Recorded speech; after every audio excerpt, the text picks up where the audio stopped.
Welcome to the Trump Breaking News Network, your daily source for up-to-the-minute Trump news. Join us today and every day. Here's today's news. This is TBNN. The memo, Frustrated Trump looks to turn it around.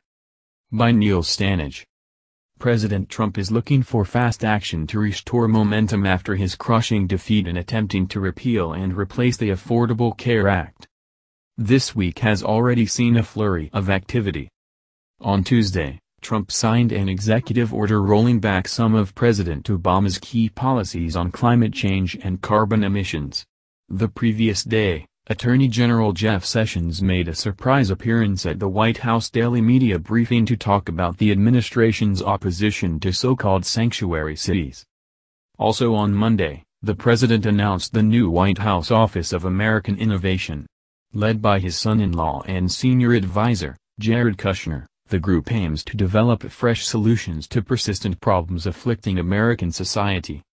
But it's an open question as to whether this burst of activity can help Trump find his footing or settle jangled nerves on the right.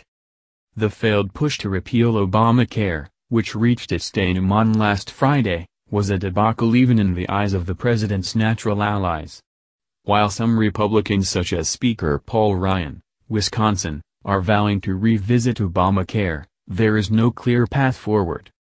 Meanwhile, investigations into alleged connections between Russia and people in Trump's orbit are pestering the administration, as is the related controversy over the conduct of Representative Devin Nunes, Republican California, the chairman of the House Intelligence Committee. The next big-ticket item on Trump's agenda is tax reform. However, any push toward that goal will be subject to the same treacherous cross-currents on Capitol Hill that sank the healthcare push. Executive orders repealing Obama-era regulations and hard-edged rhetoric on a favorite subject such as illegal immigration at least give supporters heart. "I don't think his agenda has changed," said Barry Bennett, who served as a senior advisor for Trump's presidential bid. But, Bennett added, items that did not require congressional approval are going to happen, so, the White House can shift the narrative when they desire, which is what they are doing. Bennett argued that Trump's capacity to drive media coverage, and change the subject when required, can be vital. "It's really valuable because it's only Tuesday and we are not talking about defeat on Friday," Bennett said yesterday. "We are talking about sanctuary cities and reform in government." Trump has not focused only on policy since the healthcare push went awry.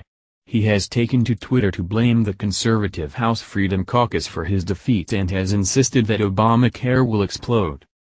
Fueling the kind of palace intrigue that has surrounded his White House, Trump tweeted a recommendation that his followers should watch Jeanine Pirro's Fox News show over the weekend. Pirro used that platform to call for the resignation of Speaker Paul Ryan, Republican Wisconsin. The White House pushed back at suggestions that Trump knew what Pirro was going to say. To some critics, Trump's feverish level of activity has a negative flip side, an unwillingness to do the honest self-reflection that might help him avoid repeating mistakes. He lives in a sort of reality distortion field where he doesn't want to acknowledge that he makes any mistakes, said Timothy O'Brien, the author of a biography of Trump. He very rarely acknowledges making mistakes, and I think that is largely because he has been insulated from the consequences of his mistakes his whole life. During his presidential campaign, Trump often displayed a propensity to create the kind of big news that drowned out his rivals. His initial announcement that he wanted to ban all Muslims from entering the United States came with the Iowa caucuses looming. It was made within hours of a poll showing his then-rival Senator Ted Cruz, Republican Texas, leading Trump in the state. 2 months later, Trump again threw out the political rulebook and hit back at criticism from Pope Francis. Another Trump biographer, Michael D'Antonio, noted at the time on CNN's website that even those of us who know him and his fighting mentality have to marvel at his ability to find new battles.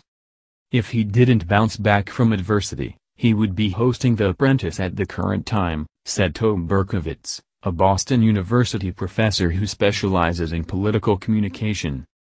He's the maestro of agenda setting, both for good and bad. All it takes is 140 characters, on Twitter, and at least one or two news cycles get converted to focusing on a new aspect of Trump and his presidency. Critical voices like O'Brien's believe Trump is in a different world now, however, subject to the intense scrutiny that faces any president and with the Russian controversy lapping at his feet. The most dangerous thing, staring him right in the face, is the Russia investigation, O'Brien said. And all of his diversionary tactics haven't actually taken that away as the central thing that the media and Capitol Hill are looking at. He hasn't changed the narrative on that, and, in fact, the response has been very ham-handed. Exhibit A on that is Devin Nunes. But Trump loyalists remain convinced that he can bounce back once again, even when the stakes are at their highest. "I am still very optimistic," said Bennett. "We had bad days in the campaign. Next day, we're on to the next fight." That's the news. Join us here every day. Be sure to subscribe and click the bell. See you next time. This is TBNN.